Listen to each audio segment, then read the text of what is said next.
वास्तव में लालच मनुष्य को वापसी बैकफुट पर ले आता है। एक छोटी सी कहानी आपको सुनाता हूँ। एक व्यापारी थे, बड़े सेठ थे। उन्होंने निश्चय किया कि 12 वर्षों तक मैं विदेश में जाकर अपने व्यापार को आगे बढ़ाऊंगा। तो वो विदेश चले गए। उनकी पत्नी बड़ी भक्ति परायण थी। उसने निश्चय किया कि वो आंगन में बैठकर सुबह अपने जब उठती तो आंगन में बैठती और भगवान का नाम संकीर्तन करती। वहाँ एक मयूर भी उस भक्ति में रमकर आने लगा और जब वो नाम संकीर्तन बंद होता तो वो मयूर वहाँ एक रत्न डालकर चला जाता। वो उनकी पत्नी उस रत्न को उठाती और अंदर रख लेती। अगले दिन फिर ऐसा ही हुआ, अर्थात वो प्रतिदिन आता और एक रत्न डालकर चला जाता। 12 वर्ष पूरे हुए।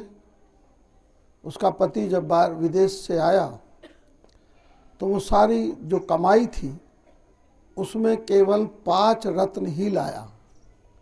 लाकर अपनी पत्नी को दिए। देखो, मैंने 12 वर्षों में ये 5 रत्नों की कमाई की है। उसकी पत्नी ने कहा, आप 12 वर्ष में केवल 5 लाए हैं, मेरा तो पूरा कमरा भरा पड़ा है, इतने रत्न मेरे पास है। बोले, तुम कहाँ से लाई हो? बोले, ऐसे ऐसे मैंने भगवान का नाम लिया तो एक मयूर आता था और प्रतिदिन एक रत्न वो डालकर चला जाता था।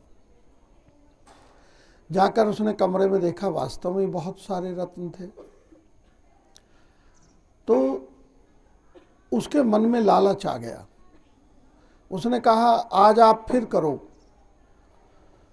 जैसे ही मयूर आया उसने सोचा एक साथ ही इसके पेट से मैं सारे रत्न निकाल लूं।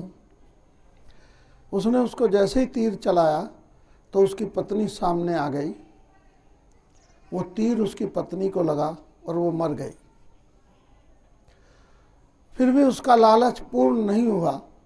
उसने फिर उस मयूर को तीर मारा और उसको भी मार दिया। कुछ नहीं निकला। फिर वो उस कमरे में गया जहाँ वो इतने रत्न रखे हुए थे। वहाँ जाकर देखता है कि वो सारे रत्न ही मिट्टी के हो गए। तब उसको आभास हुआ कि मैंने ये गलती की। प्यारे बच्चों, अच्छी बात है कि कुछ हद तक लालच होना चाहिए, लेकिन लालच का भी इतना नहीं बड़ा करना कि आप एकदम से ही बड़े सेठ हो जाएं, एकदम से ही रत्नों के मालिक हो जाएं।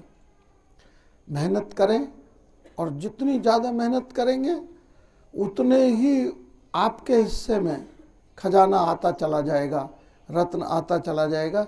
ये सब चीज़ आपके हाथों में है। इसीलिए कहा जाता है ना, कराग्रे वस्ते लक्ष्मी, कर मध्य सरस्वती, कर मूले तु गोविंदा, प्रभाते कर दर्शनम। सब कुछ हमारे हाथों में है। तो लालच छोड़ करके हमें अपने कर्म पर ध्यान देना चाहिए। आप जा रहे हैं सड़क पर, आपको कोई बैग नज़र आया और आप लालचवश उसको उठा लें और मालूम हुआ कि उस बैग में ही विस्फोटक भरा हुआ था, वो फटा और आपका जीवन समाप्त हो गया। इसलिए लालच से दूर रहकर हमने अपने जीवन को आगे बढ़ाना चाहिए। Thank you so much.